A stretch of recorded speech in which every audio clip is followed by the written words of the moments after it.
Hello student आज हम NCERT book maths class 12 का न्यू चैप्टर स्टार्ट करेंगे जिसका नाम डिटर्मिनेंट्स है। ये आपकी बुक पे स्टूडेंट चैप्टर नंबर 4 है। ये स्टार्ट करने से पहले स्टूडेंट अगर आपने इससे पिछले वाला चैप्टर जो मैंने आपको पढ़ाया है थर्ड, जिसका नाम मैट्रिसेस है, अगर आपने वो नहीं पढ़ा है तो प्लीज पहले वो पढ़ लीजिएगा, क्योंकि डिटर्मिनेंट के लिए आपको मैट्रिसेस का नॉलेज होना चाहिए। ठीक है, तो स्टूडेंट डिटर्मिनेंट स्टार्ट करने से पहले मैं आपको थोड़ा मैट्रिसेस के बारे में बता देता हूँ। मैट्रिसेस क्या है। मैंने यहाँ पे दो मैट्रिक्स लिए हैं, एक स्क्वायर मैट्रिक्स एक रेक्टेंगल मैट्रिक्स लिया है। ठीक है, मैट्रिक्स मैंने बताया था कि जो एक अरेंजमेंट होता है ऑब्जेक्ट्स का इन रोज एंड कॉलम, उसी को हम क्या बोलते थे, मैट्रिसेस बोलते थे। ठीक है, और इसके अंदर जो मैट्रिक्स के अंदर जो हम लिखते थे, जैसे मैंने A11 A12 लिखे, इन्हें हम एलिमेंट बोलते हैं। तो सेम डिटर्मिनेंट में भी होगा। तो यहाँ पे मैंने एक स्क्वायर मैट्रिक्स लिया है, तो मैंने एक अरेंजमेंट, स्क्वायर मैट्रिक्स क्या होता है, एक अरेंजमेंट करना दिखेगा। मैंने क्या किया, यहाँ पे ये आपका फर्स्ट रो है, मैंने एलिमेंट्स लिखे। ये कैसे लिखते हैं, A11 का मतलब क्या है, ये आपको पता है ना। 1 का मतलब ये है कि आपका ये फर्स्ट रो है, पहला जो 1 लिखा है इसका मतलब ये आई होता है ना। ये रोज के लिए लिखते हैं, तो फर्स्ट रो फर्स्ट कॉलम है। ठीक है, ऐसे फर्स्ट रो फर्स्ट कॉलम है। अब मैंने A12 लिख दिया, तो इसका मतलब क्या है कि ये आपका पहला 1 मतलब फर्स्ट रो है, और जो 2 लिखा है उसका मतलब सेकेंड आपका कॉलम ही, आपको ध्यान रखना है। ठीक है, तो ये तो आपको आता है, आपने मैट्रिसेस में पढ़ रखा है। तो यहाँ पे देखिएगा, ये स्क्वायर मैट्रिक्स क्यों है, आपको मैंने बताया था स्क्वायर मैट्रिक्स में क्या होता है कि number of rows and number of columns are equal होते हैं। तो यहाँ पे आप देख सकते हैं कि इसमें कितनी रोज हैं, R1 रोज हैं, ये R2 है, ये R3 रोज हैं। ठीक है, ये आपका इस ऐसे वाले को कॉलम बोलते हैं, C1 कॉलम, ये C2 कॉलम, ये C3 कॉलम है। तो इस मैट्रिक्स का ऑर्डर देखिए, 3 रोज हैं तो पहले 3 लिखोगे M, और 3 कॉलम है फिर 3 लिखो। इस मैट्रिक्स का ऑर्डर 3x3 है, तो इसे हम स्क्वायर मैट्रिक्स बोलते हैं। स्क्वायर मैट्रिक्स क्या होता है, इसमें number of rows and number of columns और इक्वल होंगे, उन्हें हम स्क्वायर मैट्रिक्स बोलेंगे। मैंने एक और मैट्रिक्स लिया है। ठीक है, तो इसमें देख लीजिएगा, इसमें देखिए कितनी रोज हैं, ये आपका R1 रोज है, R2 या R3, तो 3 रोज हैं, और कॉलम कितने हैं, C1 कॉलम, C2 कॉलम, तो ये मैंने 2 लिख दिया। इस मैट्रिक्स का ऑर्डर 3x2 है, तो इसे मैं रेक्टेंगुलर मैट्रिक्स बोलूंगा। रेक्टेंगुलर मैट्रिक्स क्या होता था, इसमें number of rows and number of column are not equal. ठीक है, आपको एक बात याद रखनी है कि जो आपका डिटर्मिनेंट है वो हम सिर्फ स्क्वायर मैट्रिक्स का ही फाइंड कर सकते हैं, रेक्टेंगुलर मैट्रिक्स का फाइंड नहीं कर सकते। तो मैं रेक्टेंगुलर मैट्रिक्स को यहीं पे छोड़ रहा हूं। आपको ये ध्यान रखना है, जब मैं आपको मैट्रिक्स पढ़ा रहा था तो मैट्रिक्स में एक चीज बताई थी कि मैट्रिक्स में आपको number of rows and number of column may or may not be equal, है ना। तो यहाँ पे देख लीजिएगा, यहाँ पे आपको number of rows and number of column equal मिल रहे हैं और यहाँ पे नहीं मिल रहे, ये आप मैट्रिक्स में करते थे, है ना। बट डिटर्मिनेंट में आपको याद रखना है कि number of rows and number of column और इक्वल होने चाहिए। तो मैं आपको ये बता रहा हूं कि हम डिटर्मिनेंट में रेक्टेंगल मैट्रिक्स को कंसीडर नहीं करते हैं, तो ये हमें नहीं लेना है। ठीक है, आपको डिटर्मिनेंट में सिर्फ स्क्वायर मैट्रिक्स ही आप स्क्वायर मैट्रिक्स का ही आप डिटर्मिनेंट जो है फाइंड कर सकते हैं। ठीक है, तो मैं इसका डिफाइन बता देता हूं, डिटर्मिनेंट होता है क्या है, एक बार पढ़ लेते हैं। टू एवरेज स्क्वायर मैट्रिक्स, ठीक है, एवरेज स्क्वायर मैं आपको बता रहा हूं, आपका मैट्रिक्स स्क्वायर होना चाहिए, है ना, स्क्वायर मैट्रिक्स होना चाहिए। स्क्वायर मैट्रिक्स मतलब जिसका number of rows and number of column equal होंगे। और मैंने यहाँ पे लिख दिया, एक ए दिया है, AIJ, और ऑफ ऑर्डर M।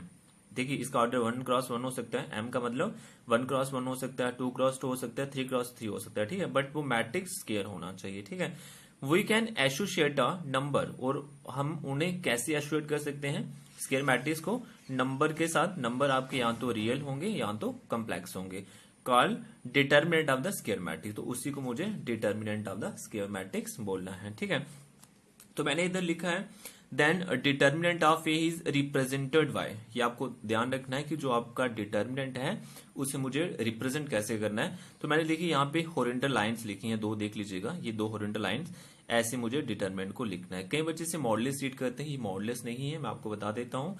आपको ये ध्यान रखना है स्टूडेंट, अगर आपको पूछा जाता है कि जैसे मैंने आपसे पूछा है कि आप मुझे बताओ -2 का मॉडुलस, -2 का मॉडुलस, तो आप क्या बताते थे, 2 बता देते थे, है ना, मॉडुलस की बात कर रहे हैं। अगर मैं पूछूं 2 का मॉडुलस बताओ तो 2 बताते थे। बट यहाँ पे ये मॉडुलस नहीं है, ये आपका डिटर्मिनेंट है, ये आपको ध्यान रखना है, ये चीजें याद रखें। अगर आपको एक मैट्रिक्स A दिया है और जैसे 2 दिया है, और आपको बोला जाए इसका क्या निकालना है बताएं, डिटर्मिनेंट, तो वो 2 आ जाएगा। ठीक है, अगर एक मैट्रिक्स आपको -2 दिया है और आपको इसका डिटर्मिनेंट पूछेगा तो वो आपका -2 ही आएगा, याद रखिए, डिटर्मिनेंट -2 ही आएगा। इसी में आपको बता रहा हूँ, ये आपका मॉडुलस नहीं है, ये जो मैंने हॉरिजॉन्टल नहीं है, ये वर्टिकल लाइन्स जो मैंने लिखी हैं, ये आपकी वर्टिकल लाइन्स हैं। तो इन्हें मुझे क्या बोलना है, डिटर्मिनेंट ऑफ ए मुझे इसे रीड करना है, और एक और तरीका है डिटर्मिनेंट को लिखने का, DET लिखा है, इसे हम डेट ए बोलते हैं, ठीक है। एक और तरीका, और या तो हम इसे डेल से लिखते हैं, ठीक है, ये डेल आपको लिखना आता है ना, डेल से लिखते हैं, ठीक है। तो मैं आपको यहाँ पे बता रहा हूँ, एक आपको मैट्रिक्स दिया है, देख लीजिएगा। मैट्रिक्स हम कैसे दिखाते थे आपको याद रखना है, जिसमें मैंने A11, A12, A21, A22 ये तो लिखना आ जाता है ना मैट्रिक्स। अगर आपको नहीं आता है तो मैट्रिक्स का इंडोशन देख लीजिएगा, ठीक है। तो A22 मैंने लिख दिया, ये आपका मैट्रिक्स है ना। मैट्रिक्स में हम क्या करते थे, देखिए यहाँ पे हम इसे मोड़ देते हैं, जैसे हम वर्टिकली जा रहे हैं फिर इनको हम मोड़ देते थे, है ना। बट अगर डिटर्मिनेंट की बात करें तो डिटर्मिनेंट आपका आपको मोड़ना नहीं है, ठीक है, दो वर्टिकल लाइंस में लिखना होता है डिटर्मिनेंट को, याद रखेंगे, ठीक है। तो मैट्रिक्स में और डिटर्मिनेंट में क्या अंतर है ये आपको समझ आ गया है ना। क्या अंतर है बताएं।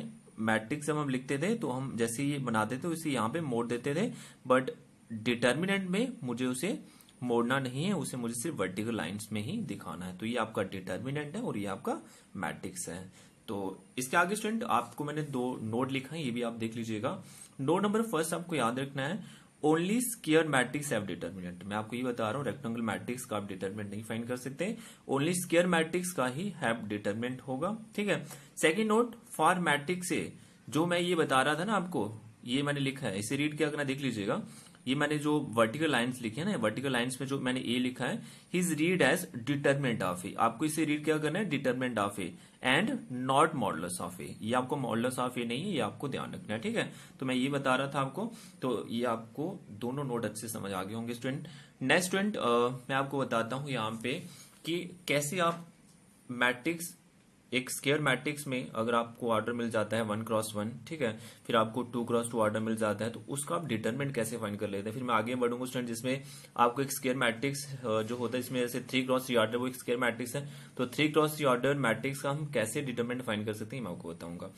तो देखिए स्टार्ट करते हैं। सबसे पहले मैंने स्टार्ट किया determinant of matrix of order 1, मतलब 1x1 ऑर्डर एक मैट्रिक्स दिया है और उसका मुझे डिटरमिनेंट कैसे फाइंड करना है वो हम सीखेंगे। तो देखिए यहाँ पे मैंने 2 लिया है ना, तो डिटरमिनेंट मैंने कैसे बताया, ये मैंने वर्टिकल इसे मुझे रीड क्या करना है, डिटरमिनेंट ऑफ ए रीड करना है, ठीक है। तो 2 का डिटरमिनेंट 2 ही आ जाएगा। अच्छा, एक मैट्रिक्स दिया ना, एक मैट्रिक्स है -2 1x1, क्योंकि ये स्क्वायर मैट्रिक्स है ना, देख लीजिएगा number of rows and number of columns are equal, तो -2 का -2 ही डिटरमिनेंट आ गया आपका, ठीक है। बट अगर क्वेश्चन मॉडुलस होता, अगर कई बच्चे इसे मॉडुलस रीड नहीं करना, मैं आपको ये बता रहा हूँ, नोट मैंने बता दिया, बट अगर हम मॉडुलस -2 का पूछते आपको तो आप 2 बताते, मॉडुलस की बात करें, ठीक है, डिटरमिनेंट नहीं होगा। डिटरमिनेंट देखिए सेम ही आगे नहीं, आपको याद रखना है 2 का मॉडुलस 2 हो जाता है, तो ये मॉडुलस है, ये आप भूल जाएं। तो डिटरमिनेंट आपको याद रखना है, मैं आपको जो बता रहा हूँ, अगर -2 का डिटरमिनेंट आपसे पूछते हैं तो -2 ही आपका आ जाएगा।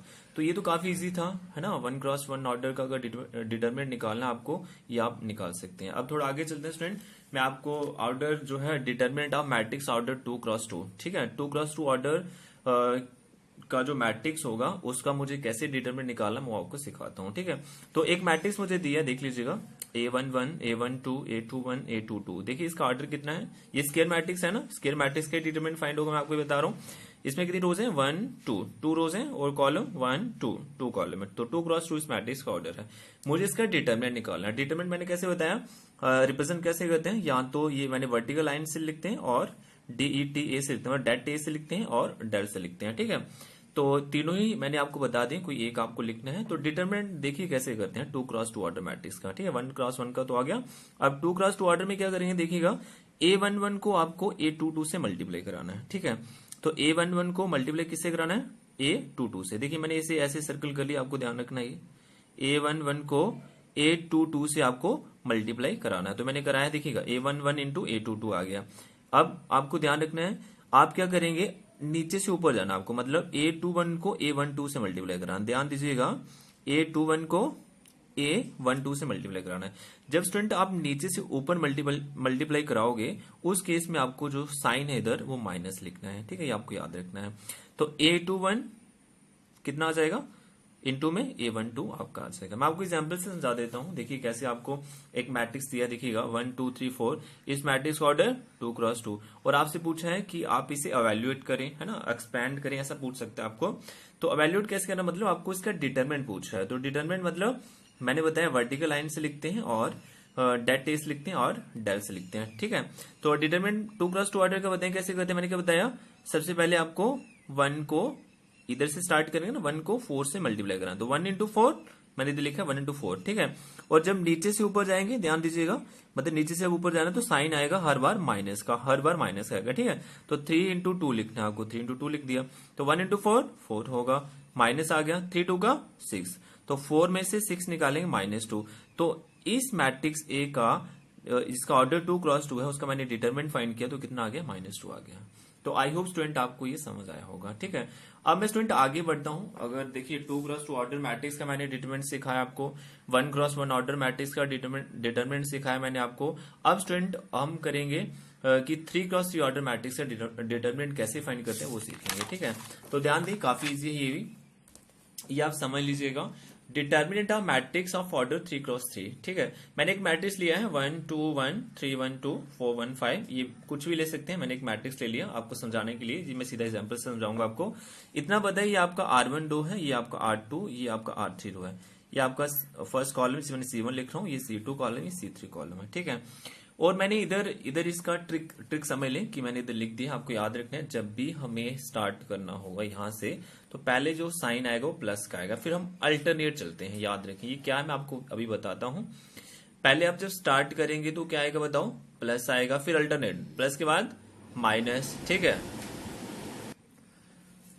तो प्लस के बाद आपका क्या आएगा, यहाँ पे माइनस आएगा। ठीक है, फिर अल्टरनेट प्लस आता है, प्लस के बाद माइनस, माइनस के बाद प्लस, है ना, प्लस के बाद माइनस, फिर माइनस के बाद प्लस, माइनस प्लस, अल्टरनेट चल रहा है। देखिए अगर स्टूडेंट आप लेफ्ट से राइट जाते हैं तो प्लस के बाद माइनस है, फिर प्लस, है ना। अगर आप ऊपर से नीचे आते हो, है ना, तो प्लस माइनस प्लस, है ना, ऐसे ही है ना, अल्टरनेट चल रहे हैं, तो आपको ध्यान रखना है। ये आप बना सकते हैं ना 3x3 ऑर्डर के लिए, आपको सिर्फ ये बनाना है साइड पे। ठीक है, तो देखिए मैं आपको एक चीज बताता हूँ, यहाँ पे 3x3 ऑर्डर में आप चाहे R1 को एक्सपैंड करो, इसमें किसी एक को एक्सपैंड करना होता है, मैंने बताया नहीं आपको। या तो आप R1 को एक्सपैंड करें, कैसे करना है मैं आपको बताता हूँ, या R2 को करें या R3 को करें। ठीक है, या तो आप C1 को, देखिए या तो C1 को एक्सपैंड करें, या C2 को करें, या C3 को, किसी एक को करना है। ठीक है, समझ आ रही बातें, या तो किसी एक रो को कर दो या तो किसी कॉलम को कर दो, ये आपको ध्यान रखना है। ठीक है, और आपका आंसर जो है सेम आएगा। ठीक है, मैं आपको बताता हूँ यहाँ पे, जैसे मैंने एक्सपैंड बाय R1, एक्सपैंड कैसे करते हैं 3x3 ऑर्डर की आपको सीखना है। ठीक है, तो ध्यान दीजिए कैसे करना है आपको। सबसे पहले स्टार्ट आप करेंगे, आपने R1 रो, ये आपका R1 रो है, R1 का सबसे पहले R1 का सबसे पहला फर्स्ट एलिमेंट, R1 जो रो है उसका सबसे पहला एलिमेंट क्या है, 1, वो लिखेंगे। ठीक है, 1 लिख दिया, फिर आप क्या करें, ध्यान दीजिएगा, 1 के सामने वाला रो, ये है ना सामने वाला रो, डिलीट करेंगे। ठीक है, 1 के सामने वाला कॉलम ये है, डिलीट करेंगे। आपने 1 के सामने वाला रो डिलीट कर दिया, 1 के सामने वाला कॉलम डिलीट कर दिया। ध्यान दीजिएगा, आपको क्या, आपके पास क्या बचा है, 1 2 1 5, तो आप उसे डिटर्मिनेंट में लिख दोगे 1 2 1 5। ठीक है, अब आपको बता था इधर साइन प्लस का तो मैंने नहीं लिखा, है ना, प्लस का लिखो या नहीं लिखो कोई दिक्कत नहीं है, बट जब मैं R1 का सेकेंड एलिमेंट लिखूंगा तो उसका साइन मुझे इधर से देखना है, तो यहाँ पे साइन क्या, ध्यान दीजिएगा, माइनस का। तो बताएं मुझे R1 का सेकेंड एलिमेंट क्या है, 2 है, तो आप 2 लिखेंगे, है ना, कितना एलिमेंट है, 2 है। तो ये अब आप इधर आ जाइएगा। ठीक है, ये 2 है ना, 2 के सामने वाला कॉलम ये है, डिलीट कर दें, 2 के सामने वाला रो डिलीट कर दें। ध्यान दीजिएगा, देखिए जो आपने एलिमेंट लिया है उसके सामने वाला रो, उसके सामने वाला कॉलम डिलीट करेंगे, तो आपको क्या दिखेगा, 3 2 4 5, तो आप उसे लिख देंगे डिटरमिनेंट में 3 2 4 5। ठीक है, अच्छा फिर देखिए साइन क्या है, प्लस का है, तो मैंने प्लस लिखा। फिर R1 का जो थर्ड एलिमेंट है वो लिखना है, और थर्ड एलिमेंट के सामने वाला रो पूरा डिलीट करें, सामने वाला कॉलम डिलीट करें। ध्यान दीजिएगा, फिर से बता देता हूं, R1 के सामने वाला रो डिलीट करें, है ना, ये जो एलिमेंट है ना 1 के सामने वाला रो डिलीट करें और कॉलम डिलीट करें, क्या दिखेगा, 3 1 4 1, तो आप वो लिख देंगे। ठीक है, उसके बाद स्टूडेंट देखिए 2x2 ऑर्डर आ गया ना, ये भी 2x2 ऑर्डर तो चेंज हो गया। ये तो आपको आता है, आपने पीछे सीखा ना 2x2 ऑर्डर का डिटरमिनेंट कैसे फाइंड करते हैं, कैसे बताया है, 1 इंटू 5 ऐसे करें ना, 1 को 5 से करना है और 1 को 2 से, 1 इंटू 5 5 होता है। जब नीचे से ऊपर मल्टीप्लाई करना है तो 1 को 2 से करेंगे, साइन बीच में माइनस का आएगा, तो 1 इंटू 2, ठीक है, 2 आएगा। ठीक है, और माइनस लिखना है। अब ये 2 लिख दिया, यहाँ पे भी क्या करेंगे, 2x2 ऑर्डर का डिटरमिनेंट कैसे करते हैं, 3 इंटू 5 15, नीचे से ऊपर मल्टीप्लाई करना, तो 4 2 का 8 और साइन माइनस का आएगा, बता रहा हूं। फिर आपको 1 लिखना है, पहले 3 को 1 से करेंगे 3 आएगा और नीचे से ऊपर मल्टीप्लाई करना तो साइन माइनस का आएगा, 4 इंटू 1 4 होता है। तो सॉल्व कर लेते हैं। 5 में से 2 निकालेंगे 3 आएगा, 15 में से 8 निकालेंगे 7 आएगा, 3 में से -4 किया तो -1 आ गया। ठीक है, तो ये 3 आ गया। 2 इंटू 7 14 होता है, प्लस माइनस माइनस होता है। ठीक है, ये आप देख लीजिएगा, 2 7 का 14 और प्लस माइनस माइनस होता है, 1 आ जाएगा। और आप देखिए -15 में से 3 निकालेंगे -12 आपका डिटरमिनेंट ऑफ ए आ गया है। अब मैंने आपको बताया कि आप चाहे R2 को करो, चाहे R3 को करें, चाहे C1, चाहे C2, चाहे C3 को करें, किसी एक को करना है 3 क्रॉस C ऑर्डर में, आपको ध्यान रखना है। ठीक है, आंसर आपका सेम आएगा। अब आप बोलेंगे सर कैसे आएगा, मैं बताऊं। मैंने यहाँ पे स्टूडेंट R2 भी लिया है, देखिए मैंने एक्सपेंड में R2 किया है। R1 को जो मैंने एक्सपेंड किया आंसर कितना है -12, तो R2 को करूंगा तब भी उसका आंसर कितना आएगा, -12 ही आएगा। तो चेक कर लेते हैं, R2 को एक्सपेंड करें, मैं आपको इधर से बताता हूं। जब मैं R2 की बात करूंगा ध्यान दीजिएगा, ये R2 रो है आपका, है ना, ये आपका R2 रो है। तो R2 का मुझे पहले एलिमेंट लेना है ना, एलिमेंट क्या है 3 है। तो साइन देख लीजिए इधर क्या है, इसके सामने इसका साइन क्या है माइनस का, तो मैं क्या लिखूंगा -3 लिखूंगा। तो आप देख लीजिए मैंने ये लिखा है -3 लिखा है। अब मैंने एक चीज बताई ना, जब आपने एलिमेंट लिया है तो एलिमेंट के सामने वाला रो और एलिमेंट के सामने वाला कॉलम डिलीट करना है। जब आपने सामने वाला रो और कॉलम डिलीट कर दिया तो 2 1 1 5 दिखेगा, तो आप वो लिख देंगे। तो मैंने वही लिखा है, देख लीजिएगा 2 1 1 5। फिर देखिएगा जब ये खत्म हो गया, फिर आप देखिएगा ये एलिमेंट है ना R2 का, सेकंड एलिमेंट 1 है, तो इधर साइन प्लस है तो +1 आएगा ना, देख लीजिएगा। तो मैंने +1 लिखा है, तो +1 लिख दिया। उसके बाद आप देखें, ध्यान दीजिएगा, ये उसके बाद क्या करेंगे, ये 1 के सामने वाला रो डिलीट, सामने वाला column delete, row delete column delete, तो क्या दिखा है 1 1 4 5। तो मैंने लिख दिया इधर, क्या आया बताएं, 1 1 4 5 आपका आ गया। ऐसे ही आप इसका थर्ड एलिमेंट R2 को मुझे बता सकते हैं कितना है, 2 है, और इधर साइन देख लीजिएगा माइनस का है तो -2 लिखूंगा ना मैं, देख लीजिएगा -2 लिखा है मैंने। तो आपको फिर क्या करना है, ये जो 2 है ना, इसके सामने वाला कॉलम और सामने वाला रो डिलीट, सामने वाला कॉलम और रो डिलीट, ये ध्यान रखिएगा। तो क्या दिखा 1 2 4 1, तो 1 2 4 1 आप यहाँ पे लिख देंगे, है ना। उसके बाद तो आपको आता है एक्सपेंड करना, है ना। एक्सपेंड 2 क्रॉस 2 ऑर्डर कैसे करते हैं, -3 लिखेंगे, 2 इंटू 5 10, और नीचे से ऊपर लिखना, जब आप मल्टीप्लाई करेंगे तो साइन माइनस का आएगा, तो 1 इंटू 1 1 होता है, तो +1 आ जाएगा सेम। 1 इंटू 5 इसको इससे करना है और इसको इससे, तो 1 इंटू 5 5, नीचे से ऊपर जब आपको मल्टीप्लाई करना है तो मैं बता रहा हूं आपको, यहाँ पे साइन आपका माइनस का आएगा, आपको ध्यान रखना है। ठीक है, ऐसे ही आपने लिखा है 2 और 1 को 1 से करें 1 आएगा, और नीचे से जब ऊपर मल्टीप्लाई करना है तो बताएं माइनस का साइन आना, 4 2 का 8 आ जाएगा। तो 10 में से 1 निकालेंगे 9 आएगा, 5 में से 4 निकालें 1 आएगा, 1 में से 8 निकालें -7, तो ये 3 इंटू 9 -27, 1 आ जाएगा, माइनस माइनस आपका प्लस हो जाएगा। 2 इंटू 7 अगर करते हैं तो 14 आता है, 14 और 1 15, 27 में से 15 निकालेंगे तो -12 आपका आ जाएगा। तो देख लीजिएगा, आपने R1 को एक्सपेंड करा -12, आपने R2 को एक्सपेंड किया -12 आंसर आ रहा है। अब मैंने स्टूडेंट आगे C1 को भी लिया है, तो आप किसी को भी लें, याद रखें 3 क्रॉस C ऑर्डर में, चाहे आप R1 लेते हैं, R2 लेते हैं, R3 लेते हैं, C1 C2 C3, किसी एक को करना है आपको। ठीक है, आंसर सेम आएगा। तो मैं आपको यहाँ पे C1 को भी बता देता हूँ कैसे करना होता है। तो एक्सपेंड में C1 कर रहा हूँ, तो आपको ये पता होना चाहिए C1 कौन सा, ये वाला C1 है ना। तो सबसे पहले C1 के इधर साइन क्या है प्लस का, तो मैंने क्या लिखना है +1 लिखना है। ठीक है, तो आपको पता है जब मैंने वो 1 लिख दिया, उसके सामने वाला रो, सामने वाला कॉलम डिलीट होगा, तो क्या दिखेगा 1 2 1 5। जब वो डिलीट हो गया, जो बचेगा आपके पास आप वो लिख देंगे। ठीक है, तो आप क्या लिखेंगे बताएं, 1 2 1 5 आपको लिख देना, ये आपको ध्यान रखना है। ठीक है, अब उसके बाद देख लीजिएगा, कॉलम ऐसे वाला है ना, तो दूसरा एलिमेंट कॉलम का C1 का क्या है 3 है ना, 3 है, तो 3 है, तो यहाँ पे साइन देख लीजिएगा माइनस का, तो मैं -3 लिखूंगा ना, है ना। तो ये जो है 3, इसके सामने वाला रो, सामने वाला कॉलम डिलीट कर दो, है ना, सामने वाला रो कॉलम डिलीट कर दो, बचा क्या 2 1 2 1 1 5, तो मैंने वो लिख दिया है। ठीक है, डिटरमिनेंट में लिखना 2 1 1 5। फिर C1 का थर्ड एलिमेंट बताएं, 4 है थर्ड एलिमेंट, उसके सामने वाला कॉलम, सामने वाला रो डिलीट, ध्यान दीजिएगा 4 के सामने वाला रो और कॉलम डिलीट, तो 2 1 1 आपको 2 जो मिला वो मैंने इधर लिख दिया है। ठीक है, 2 1 1 2 मैंने लिख दिया है। तो सॉल्व कर लेते हैं, 2 क्रॉस 2 ऑर्डर आपको आता है सॉल्व करना। एक्सपेंड कैसे करते हैं, 1 को 5 से करना है और 1 को 2 से, 1 टू 5 5, 1 टू 2 2, और नीचे से ऊपर जब मल्टीप्लाई करना है तो माइनस का साइन आएगा, आपको ध्यान रखना है। ठीक है, फिर 3 आपको वैसे लिखना है, 2 इंटू 5 करेंगे 10 होता है, और 1 इंटू 1 करेंगे 1 होता है, 10 माइनस 1 आ जाएगा, ठीक है। 4 वैसे लिखना है, तो इसको इससे करना है ना, ऊपर से नीचे 2 2 का 4, और 1 को 1 से करेंगे 1 नहीं आता, और नीचे से भी ऊपर जाना आपको मल्टीप्लाई के लिए, तो साइन इधर माइनस का, ये आपको ध्यान रखना है, ठीक है। 5 में से 2 निकालेंगे 3 आएगा, 10 में से 1 निकालेंगे 9 आएगा, और 4 आ गया, 4 में से 1 निकालेंगे 3 आएगा, ठीक है।